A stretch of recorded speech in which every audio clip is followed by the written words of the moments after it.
成為咗媽媽之後，係人生其中一個最美好嘅階段，但係都有好多不為人知嘅挑戰同埋改變㗎。生完女女之後，每日洗頭同埋吹頭都甩好多頭髮，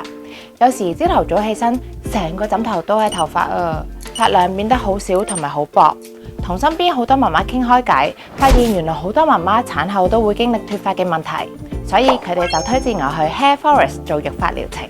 EM 微晶電導採用嶄新專利 ECM 微晶電穿孔導入技術，係全球唯一結合超微滲透技術同埋電穿孔技術嘅儀器，喺頭皮膚表面層壓出超微小通道，將活髮營養液滲透至皮下活性細胞，促進微血管循環，加快細胞新陳代謝。keep 住做 EM 微晶電導療程，達到生髮潤髮嘅功效，令頭髮更烏黑亮麗。如果你都有產後脫髮問題，快啲嚟 Hair Forest 了解自己嘅頭皮狀況。育髮顧問會幫你定製個人化嘅育髮方案，幫你揾返自信。